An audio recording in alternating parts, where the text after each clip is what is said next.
E falando assim, nessa questão de comunhão, nós tivemos aqui a comunhão da ceia, né, do Senhor. Nós tivemos a comunhão da celebração do meu aniversário.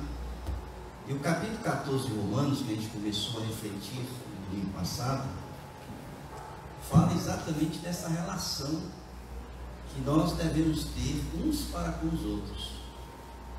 Eu falei para vocês que quando a gente iniciou a pensar no capítulo de número 12, que Paulo começa então a explanar a parte prática do viver cristão, a vivência do cristianismo.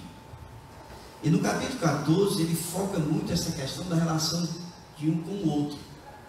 Se a gente for perceber isso, se a gente for ler, a gente vai perceber que ele vai tratar nesse capítulo 14, quando ele fala na questão dos fracos da fé e dos fortes na fé, ele está falando de relação, né, de um para com os outros, né, de como eu me relaciono com o outro.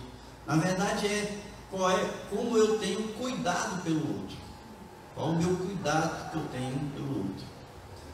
E é importante a gente perceber que quando Paulo fala isso, ele está falando para a igreja, certo? Nós não podemos extrapolar os limites da igreja. Paulo está falando para a igreja. Então é a relação, como nós devemos nos relacionar, como nós devemos tratar os outros, como nós devemos cuidar uns dos outros. E nós então falamos do versículo 1 até o versículo número 12, quando ele falou sobre a gente acolher, receber as pessoas que são fracas na fé, as pessoas que ainda não alcançaram maturidade. Maturidade não quer dizer tempo de conversão, né? Tem pessoas que têm 30 anos de conversão que não cresceram nada, continua a mesma coisa, a mudança é quase zero, quase imperceptível a mudança. Então maturidade não tem a ver com idade, maturidade não tem a ver com tempo de conversão, maturidade tem a ver com crescimento espiritual, desenvolvimento espiritual, mudança, transformação, restauração, regeneração, né? Então maturidade tem a ver com essas coisas. E tem pessoas que são realmente muito imaturas na fé. Por quê? Porque vêm de ambientes ou de uma cultura que muitas vezes carregam algumas superstições. E essas superstições, quer queira, quer não, de alguma forma ela tem uma influência sobre a nossa vida. Você diz que não tem medo de passar debaixo de uma escada. Eu já vi isso. A pessoa dizer que não tem medo de passar debaixo de uma escada, mas quando vê uma escada, a primeira coisa que faz é contornar a escada, não passa debaixo de jeito nenhum. Superstição, não é isso? Essa superstição, nós carregamos isso para a vida toda. E essas superstições, elas quer queira, quer não, elas vão influenciar na nossa vida, na nossa caminhada cristã, inclusive, quando nós não passamos realmente pelo processo de mudança ao longo do tempo. E muitas vezes o que acontece na igreja é que aqueles que conseguem crescer mais do que outros, às vezes até mais rápido do que outros, é olhar o outro como um fraco e discriminar o outro e criticar o outro, criando assim alguns problemas ou dificuldades de relacionamento.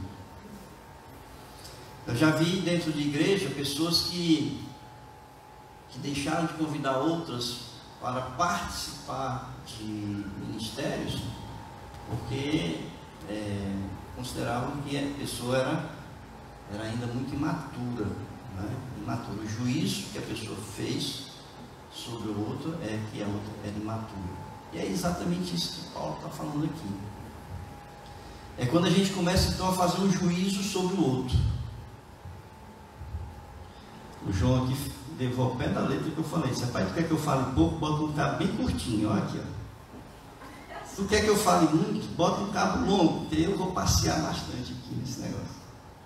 Ele levou ao pé da letra, ele trocou aqui e botou um cabo curtinho. E agora o que é que eu estava dizendo?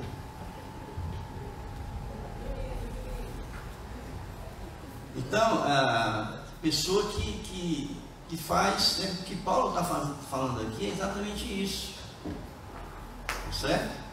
O que Paulo está falando aqui é esse juízo que a gente faz sobre os outros na questão da maturidade, quando essas questões são coisas periféricas, são coisas superficiais, são coisas que não são essenciais para a fé cristã.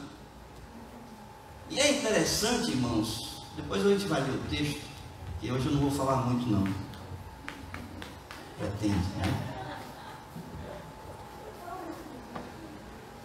É interessante como a gente briga por essas questões pequenas na igreja.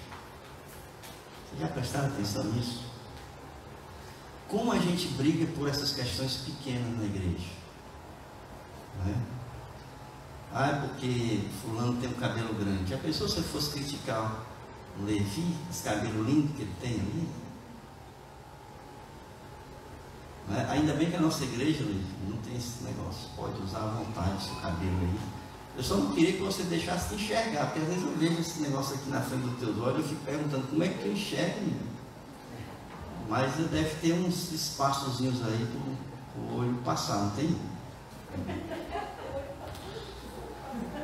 Então tem coisas, né, que a gente olha assim para falar do outro, tá certo?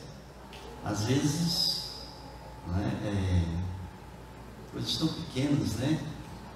O brinco, né, do cabelo comprido, não sei, tanta coisa periférica, né, que a gente vai criticar os outros. E a gente perde o foco da fé cristã. É isso que Paulo está querendo dizer. Irmãos, são tantas coisas para a gente se preocupar, né, aquilo que a gente considera como pecado. Nós costumamos criar muito dogmas, né? A gente cria dogmas e coisas que a gente entende que seja pecado, exatamente pelos conceitos e superstições que a gente tem, e a gente começa então a rotular algumas práticas como pecado dentro da igreja, tá? Música, por exemplo, certo? A gente rotula muito a questão da música, né? Uma vez perguntaram: pastor, a gente pode tocar samba dentro da igreja? Pode tocar samba dentro da igreja? E ele disse: não, pode não. Por quê, pastor? Porque puxou uma roda de samba dentro da igreja, daqui a pouco está todo mundo, né, sambando dentro da igreja. Irmãos, é pecado você tocar e cantar uma música evangélica com ritmo de samba? É pecado. Mas há uma discussão entre pastores, teólogos, né, pessoas da igreja, tá certo? Aquela questão da música mundana. Não, mas essa música aí lembra a música mundana, aquele ritmo, né? Forró, samba, sei lá, tantas coisas. E a gente cria uma série de questões por causa da música dentro da igreja. Imagine, irmãos, que antigamente, ainda bem que isso é antigamente, que não podia se usar guitarra dentro da igreja, que não podia se usar bateria dentro da igreja, porque bateria era coisa do diabo, né? Era coisa de Satanás. Aí você começava a tocar a bateria, o Satanás se manifestava dentro da igreja. Já pensou?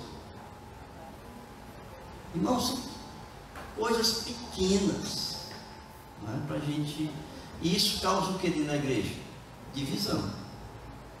Causa divisão dentro da igreja, porque tem uns que são a favor, tem outros que são contra, né? Aí começa a briga, leva para a assembleia: eu quero bateria na igreja. O outro diz assim: pois eu não quero bateria na igreja porque é coisa do cão.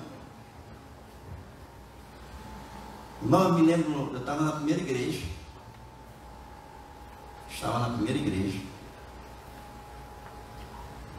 E o Eudemir estava chegando, né? O Eudemir é o ministro de música da primeira igreja.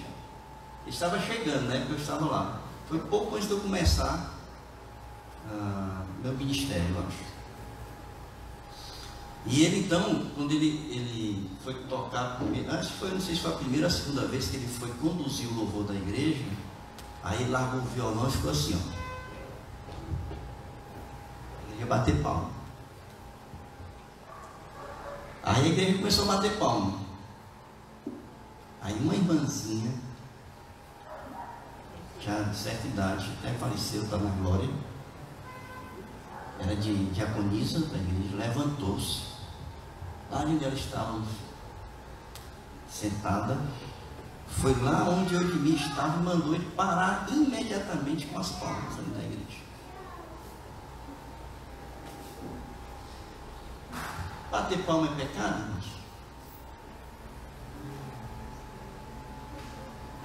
Bater palma para quem se apresenta é pecado, porque a gente está prestando um culto para quem? Para Deus, não é? Para Cristo. Quem recebe o culto é Ele, então quem tem que bater palma é Ele. Se é agradável ou não, é Ele quem vai dizer. Agora, bater palma para percussão de uma música é pecado isso? Entendeu? São tantas coisas que dividem igrejas, denominações. Existem denominações que mulher não pode usar calça comprida.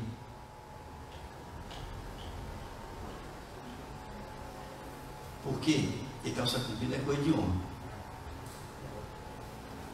Aí eu fico procurando na Bíblia onde é que tem isso, porque naquela época o homem não usava nem calça. Era o nome daquela vestimenta que eles usavam, que era um roupão só, né? E até embaixo, nem sei como é o nome. Né? Amarrava aqui, né? Com aqueles cinto, né? E usava.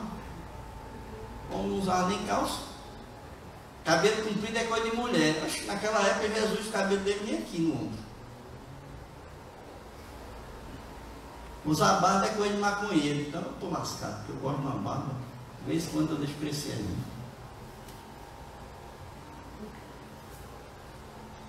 Irmãos, são coisas pequenas, né? Aí passa uma pessoa numa encruzilhada de macumba, vê uma galinha assada morrendo de fome, o crente. Aí pega e come a galinha assada.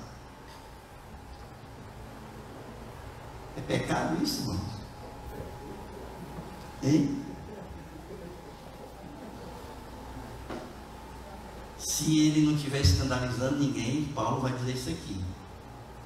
Se ele comer e o irmão se escandalizar, é pecado. Tá certo? Se você for fazer aquilo que você vai fazer, tá certo? Vai escandalizar seu irmão, é pecado, não faça. Então o que nós queremos pensar hoje é exatamente isso, essa relação com o outro. Eu vou ler aqui, tá, e seguir a mensagem, porque eu já fiz a introdução que eu queria. A partir do versículo 13, capítulo 14 de Romanos, diz: não nos julguemos mais uns aos outros, pelo contrário, tomai o propósito de não pôr de tropeço ou escândalo ao vosso irmão. Eu sei e estou persuadido no Senhor Jesus, de que nenhuma coisa é de si mesma impura, salvo para aquele que assim a considera, para esse é impura. Se por causa da comida o teu irmão se entristece, já não andas segundo o amor fraternal. Por causa da tua comida, não faças perecer aquele a favor de quem Cristo morreu. E não seja, pois, vituperado é ofensa, né? Não seja ofendido o vosso bem, porque o reino de Deus não é comida nem bebida, mas justiça e paz e alegria no Espírito Santo. Aquele que deste modo serve a Cristo é agradável a Deus e aprovado pelos homens. Assim, pois, seguimos as coisas da paz e também as da edificação de uns para com os outros. Não destruas a obra de Deus por causa da comida. Todas as coisas, na verdade, são limpas, mas é mal para o homem o comer com escândalo. É bom não comer carne, nem beber vinho, nem fazer qualquer outra coisa com que teu irmão venha a tropeçar, ou se ofender, ou se enfraquecer. A fé que tens, tenha para ti mesmo perante Deus. Bem-aventurado é aquele que não se condena naquilo que aprova, mas aquele que tem dúvidas é condenado se comer, porque o que faz não provém da fé, e tudo o que não provém da fé é pecado. Amém? Eu quero pensar nesse contexto que eu já comecei a falar, é que não existe evangelho sem o outro. Nós estamos muito acostumados a pensar só na nossa relação com Deus, e nós esquecemos do outro. O evangelho é uma relação com Deus, em perfeita harmonia, em perfeita comunhão com Deus, mas em perfeita comunhão com seu irmão, a igreja. O que Paulo está dizendo aqui é que tudo aquilo que a gente venha fazer, mesmo que eu entenda que não seja pecado pela palavra de Deus, mas se eu vou escandalizar um outro irmão, se eu vou escandalizar alguém da igreja porque eu estou fazendo aquilo, então eu não devo fazer. Por quê? Porque eu estou escandalizando o irmão e ao mesmo tempo escandalizando aí o evangelho. E a gente vai saber por que a gente escandaliza o evangelho nesse sentido. Então Paulo vai dizer que a gente pertence a um reino. E esse reino que a gente pertence, ele não é feito das coisas periféricas. Esse reino, ele não é constituído dessas coisas superficiais, que a gente briga, né? Que a gente se divide, que a gente se mata dentro da igreja muitas vezes, por essas questões periféricas. O reino de Deus não se constitui disso. Ele vai dizer que o reino de Deus, nesse contexto da relação com o outro, aqui Paulo, a gente tem que entender o contexto, ele está dizendo que o reino de Deus, nesse contexto da relação com o outro, ele é justiça, ele é paz e ele é alegria no Espírito Santo. Ou seja, o que vai permear, o que vai dirigir o nosso convívio, a nossa relação com o outro, é esses três pilares do reino de Deus que constroem a relação de amor com o outro. Qual é? Justiça, paz e alegria. E a gente precisa entender o que Paulo está querendo dizer aqui. Tá? Primeiro, a gente tem que entender que o reino de Deus, ele está em nós, segundo Lucas, no seu evangelho, ele está dentro de nós, ele está ao nosso redor, ele está aqui entre nós. Paulo vai dizer que nós somos tirados de um reino, que é o reino das trevas, e conduzidos para o reino do seu Filho Jesus, que é o reino de Deus, que é o reino dos céus. E nos evangelhos a gente vai dizer que é chegado o reino de Deus com a vinda de Jesus. Portanto, quando nós nos convertemos, nós passamos a fazer parte de um reino. Que reino é esse? É o reino de Deus. Quem é o rei desse reino? É Jesus. Jesus é o rei. Jesus é o Senhor desse reino, da qual nós fazemos parte. Então, se ele é Senhor, ele estabelece as leis, as normas, para que nós possamos viver nesse reino. Certo? Às vezes a pessoa confunde a liberdade que nós temos em Cristo, e a gente esquece que dentro dessa liberdade existem limites que são estabelecidos pela palavra de Deus, pelo Evangelho. Então, dentro desse reino, a gente tem toda a liberdade de agir, de pensar, de falar, desde que a gente não venha a ferir nenhum preceito estabelecido na palavra de Deus ou no Evangelho, que é a palavra de Deus também. Então, tudo aquilo que eu posso fazer que não fere a palavra de Deus, eu sou livre para fazer. O meu limite está aqui, na palavra de Deus. Comer carne, não existe nada que me proíba aqui de comer carne. Então eu posso comer. Então percebam que a gente pertence a um reino que nos dá toda a liberdade, mas toda a liberdade dentro dos limites estabelecidos por Cristo, que é o Senhor e que é o Rei desse reino. Sendo assim, nós somos cidadãos desse reino, nós somos servos do Rei, e não existe outro dentro desse reino que seja o Senhor, a não ser Jesus. Jesus é o Senhor. Nós somos servos de Cristo, nós somos cidadãos do reino, portanto servos, e servo está ali no reino para fazer aquilo que o Senhor manda, aquilo que Ele estabelece, e nos fazer dentro dos limites que Ele determina que nós façamos. Quando ele diz que esse reino, no contexto da relação com o outro, é justiça, a gente precisa entender que a justiça ela tem dois níveis, que a gente precisa pensar. Nós temos um sentido que é amplo, nós temos um sentido que é restrito, quando a gente pensa nessa palavra justiça que está empregada aqui por Paulo. Quando a gente pensa nesse sentido mais amplo, diz que é o estado daquele que é como deve ser, justo, tá certo? É a condição aceitável para Deus. Então, dentro desse reino, esse reino é justiça. Então, você precisa viver de uma forma que seja agradável a Deus. Você tem que viver conforme deve viver. Como é que você deve viver? Como Deus manda. E quando você vive como Deus manda, você vive de uma forma agradável a Deus. Tá? Então, esse é o sentido mais amplo, quando a gente pensa no contexto de justiça do reino de Deus.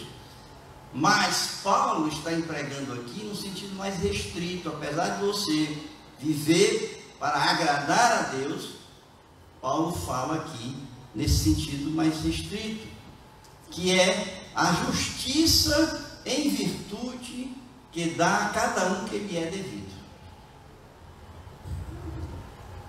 Você dá a cada um que lhe é devido, Ou seja, você reconhecer a pessoa como ela é, você tratar a pessoa como ela é. Um dos preceitos mais importantes que nós temos de convivência ou de relação com o outro é você reconhecer, é você aceitar como a pessoa é, ou o que a pessoa é aceitar o ser. Porque um dos maiores conflitos que tem em relacionamentos é você querer mudar o outro. Você não aceita a forma como o outro é. E se você não aceita porque não é compatível com a sua forma de ver o mundo, ou a forma de você viver, ou a forma como você foi criado, ou os conceitos que você tem de vida, e você então quer mudar essa pessoa para que ela seja exatamente igual como você quer que ela seja, como você pensa que a pessoa deve ser. Você é incapaz de olhar para ela e aceitar ela com todos os seus defeitos, com todas as suas fraquezas, com todas as suas dificuldades de ser pessoa. Nós olhamos muito menos para as virtudes de uma pessoa e olhamos muito mais para os erros e defeitos das pessoas.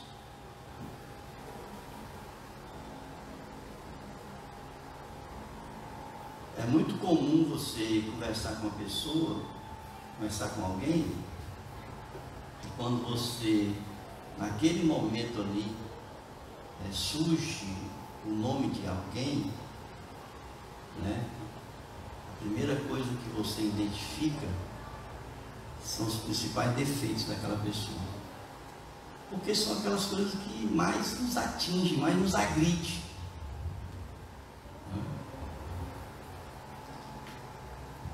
Justiça, nesse contexto que Paulo está falando aqui, é você aceitar a pessoa como ela é, ou aceitar quem ela é.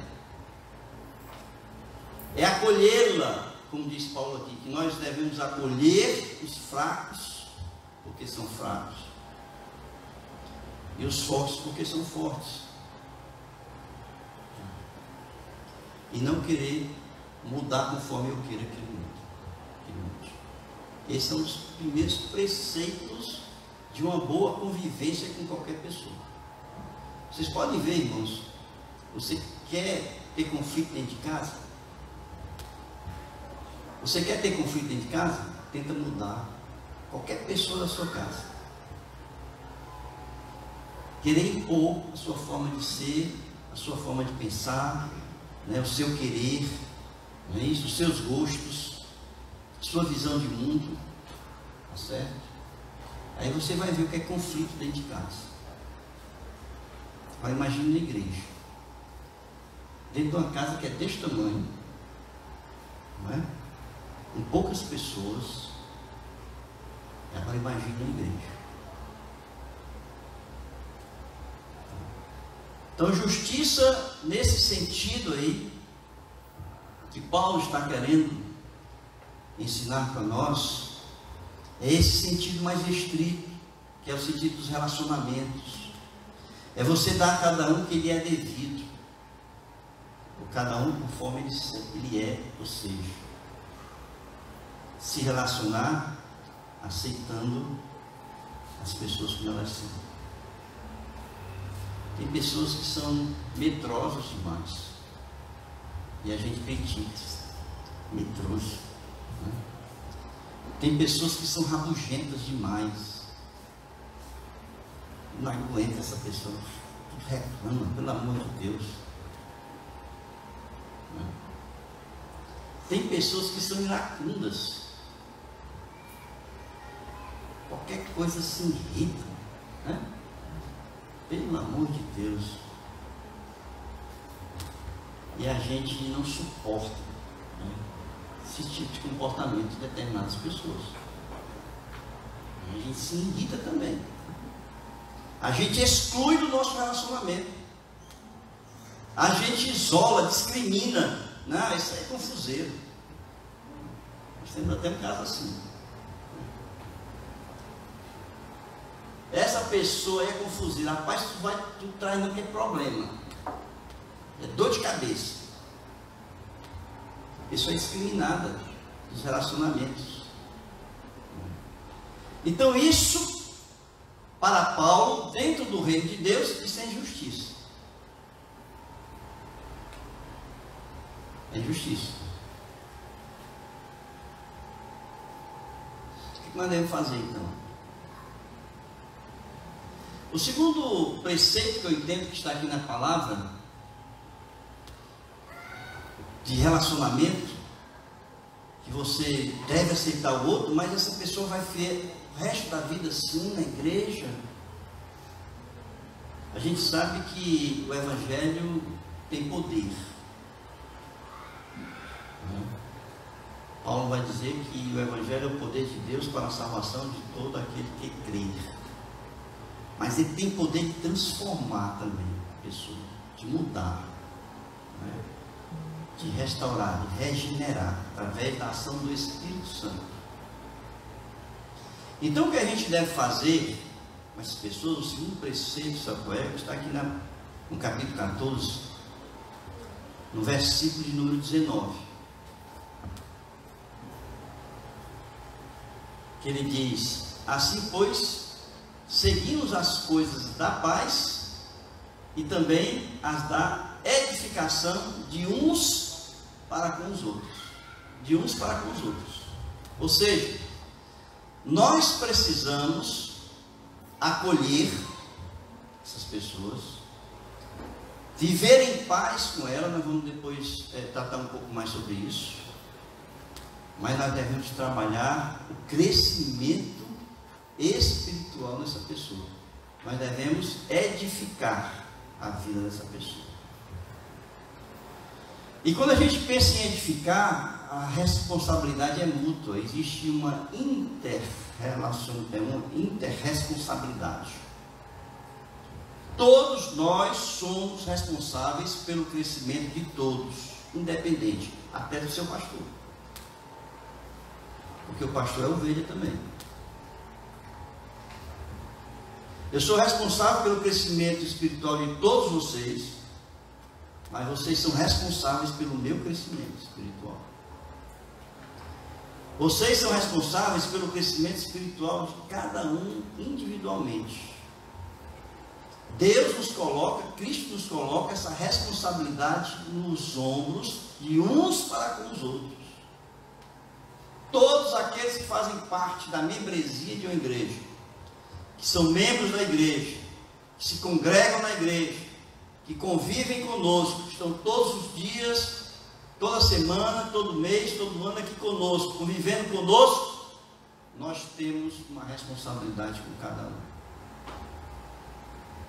A responsabilidade do crescimento espiritual de cada membro que faz parte da igreja.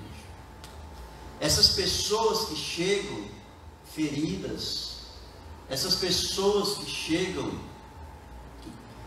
iradas, rabugentas, elas têm problemas, irmãos.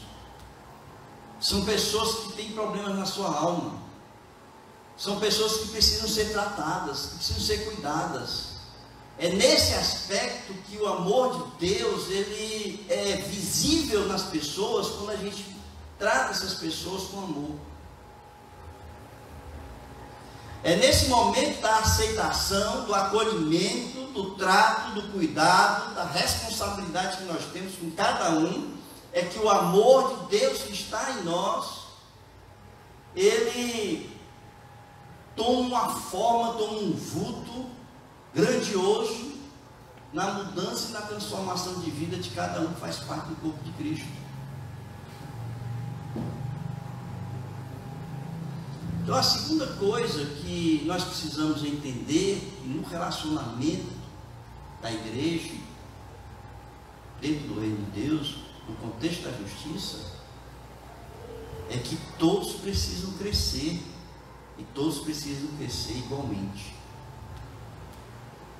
Isso é justiça. Então, eu sou egoísta. Eu vou ler, vou estudar, eu vou me dobrar diante da Bíblia, vou me ajoelhar diante de Deus, eu vou crescer, irmãos, com certeza. Mas se eu estiver fazendo isso sem olhar para a pessoa que está ao meu lado, isso é egoísmo. Isso é egoísmo. Eu quero crescer, mas eu quero que a igreja cresça comigo. Todas as vezes que eu faço um curso, um treinamento, eu não estou pensando em mim, estou pensando na igreja, naquilo que eu posso contribuir para o crescimento da igreja. Eu não fiz mestrado, eu não fiz doutorado para ter um título de mestre ou de doutor. Para mim isso não vale nada, porque isso não influencia em nada no meu ministério. Mas eu fiz para ampliar conhecimentos, para dividir e compartilhar esses conhecimentos com a igreja, para que a igreja pudesse crescer como eu cresci.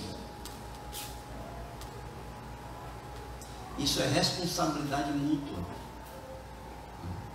Isso é responsabilidade mútua. Cada um é responsável de uns para com os outros no contexto do crescimento espiritual. A gente vai ver isso, irmãos, ali no livro de Atos, capítulo 11.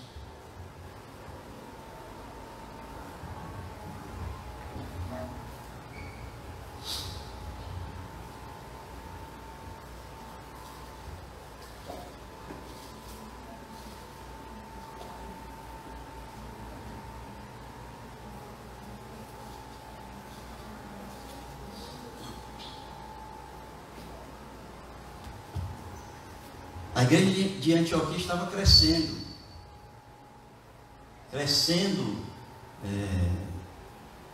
de uma forma numérica.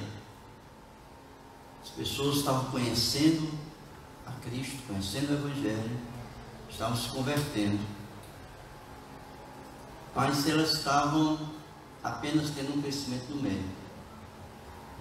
E a igreja ali em Jerusalém se preocupou com a igreja de Antioquia. O que é que ela fez? Ela mandou Barnabé para Antioquia para cuidar da igreja. Depois, Barnabé, vendo o crescimento ali da igreja e vendo que o nível de maturidade da igreja era pouca, ele foi buscar, sabe quem? Paulo de Tarso. Para quê? Para ensinar a igreja, para que a igreja pudesse crescer espiritualmente. E ali, irmãos, a gente vai ver aqui, a partir do versículo de número 23, capítulo 11 de Atos, que diz: tendo ele chegado e vendo a graça de Deus, alegrou-se e exortava a todos a que com firmeza de coração permanecessem no Senhor, porque era homem bom, cheio do Espírito Santo de fé, e muita gente se uniu ao Senhor. E partiu Barnabé para Tarso à procura de Saulo. Tendo-o encontrado, levou para Antioquia, e por todo um ano se reuniram naquela igreja e ensinaram numerosa multidão. Em Antioquia foram os discípulos pela primeira vez chamados cristãos. Por que eles foram pela primeira vez chamados cristãos? Porque eles agora transpareciam a pessoa de Cristo após um ano sendo ali ensinados por Paulo e Barnabé. E sabe o que aconteceu na igreja? Veja aí no versículo 3, no capítulo 13, no versículo 1. Havia na igreja de Antioquia profetas e mestres.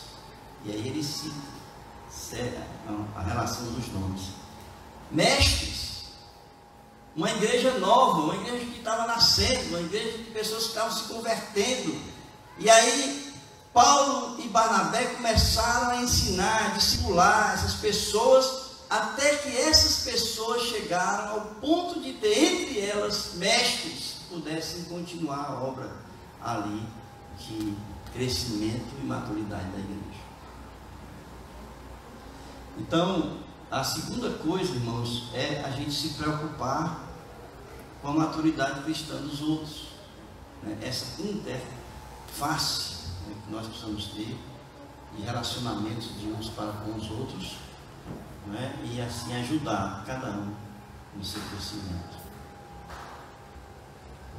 Depois Paulo ele vai falar de algumas questões que eu também acho que são interessantes.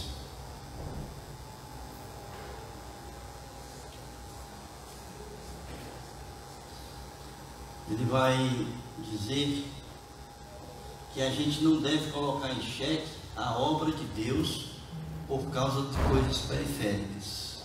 Eu até falei que eu ia retornar esse assunto aqui. E aqui no versículo de número 20, de Romanos, capítulo 14, ele vai dizer: não destrua a obra de Deus por causa da comida. Todas as coisas, na verdade, são limpas, mas é mal para o homem o comer com escândalo. E é bom não comer carne, nem beber vinho, nem fazer qualquer outra coisa com que teu irmão venha a tropeçar, ou se ofender, ou se enfraquecer.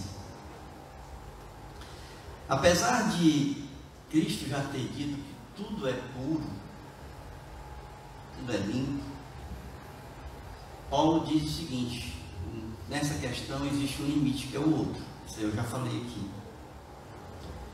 Mas a pior coisa que tem é quando você insiste e você traz escândalo na igreja. Por quê? Porque você diz: eu entendo que não é pecado, eu vou fazer. Quem quiser que se lixe. Né? Quem já ouviu isso? Porque eu já ouvi. Eu acho que não é, vou fazer e acabou-se. Quem quiser achar ruim, que ache. É aquela questão de você entender que na igreja, né, você não tem nada a ver com os outros que estão na igreja. Né? Existe esse conceito.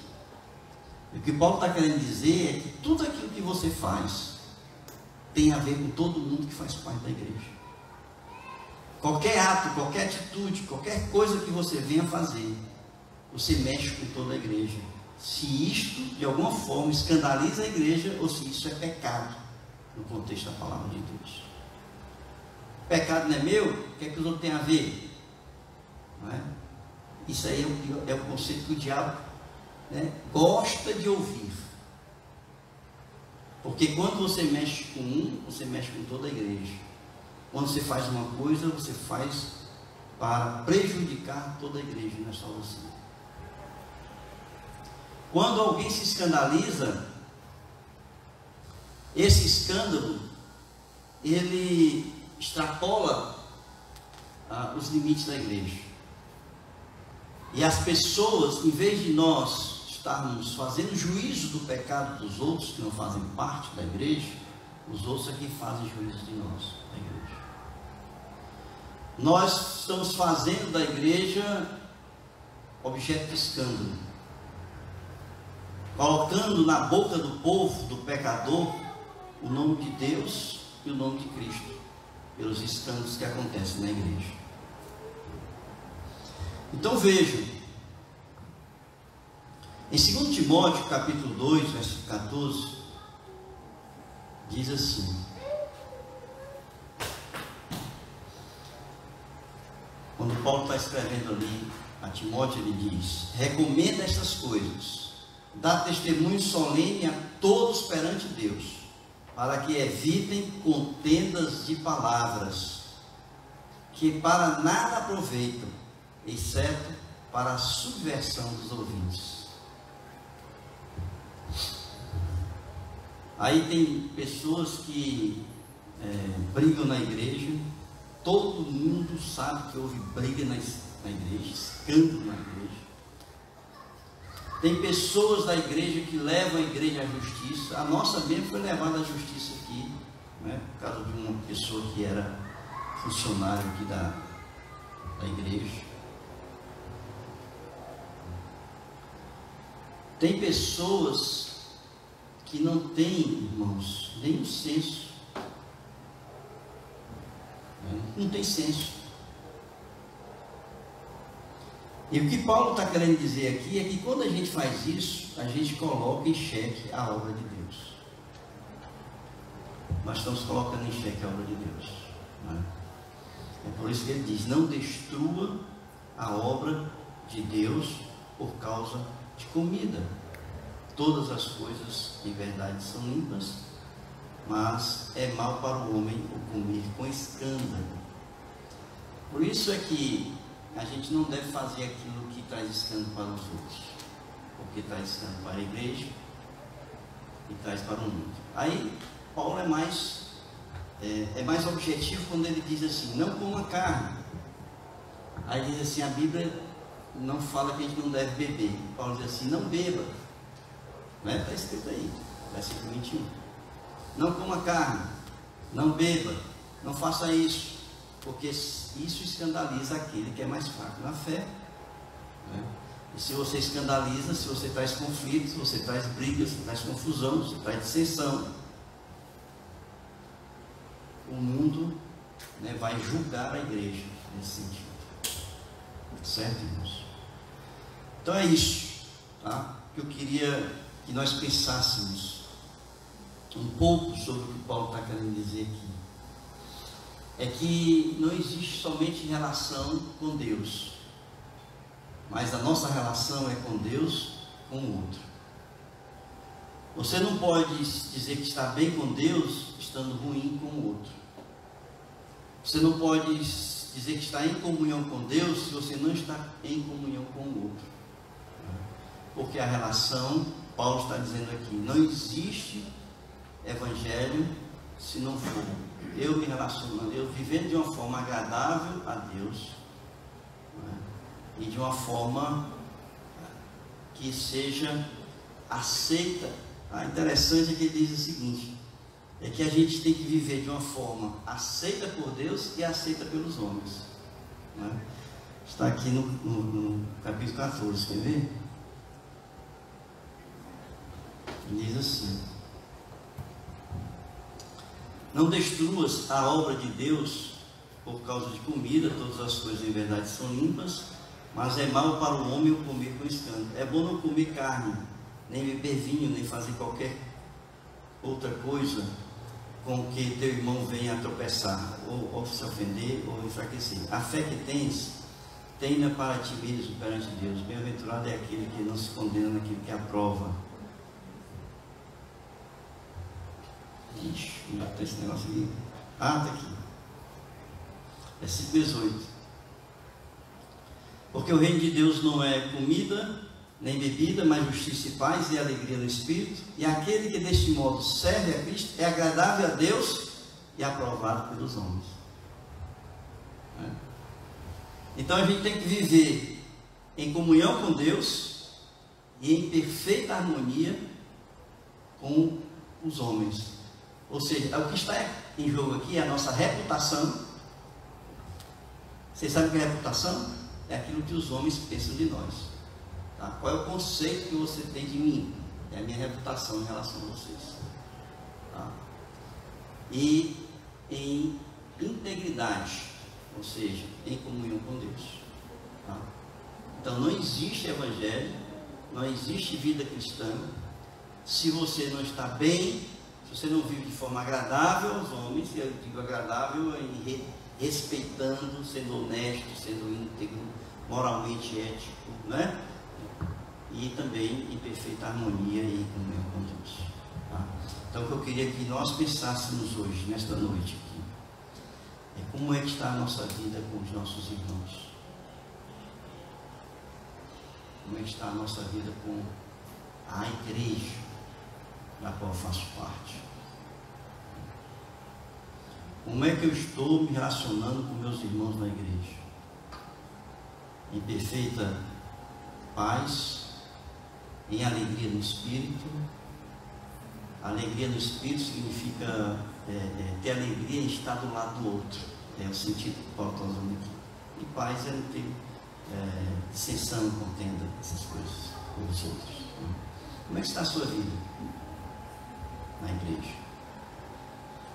Ah, pastor, eu não vou na igreja porque fulano, eu briguei com fulano, briguei com ciclano, estou de mal com fulano, estou de mal com ciclano. Eu ministro um seminário chamado Aprendendo a Perdoar. Irmãos, eu nunca vi tanta gente mal, sem falar com os outros, como em igreja. Vocês querem pensar em um lugar onde tem gente de mal com os outros, que não fala, tá? É magoado com o outro, porque disse isso, porque falou aquilo, porque é igreja. Todas as vezes, em todas as igrejas que eu ministrei o seminário do perdão, as pessoas que se abriram ali naquele momento que a gente pede para falar, se abriram, e são inúmeras pessoas dentro de igreja, que vivem magoadas, que vivem feridas uns com os outros, né? Que vivem de mal, que não falam, tá certo, dentro de igreja. Como é que está seu relacionamento dentro da igreja? Eu deixo essa pergunta para você responder com Deus mais tarde.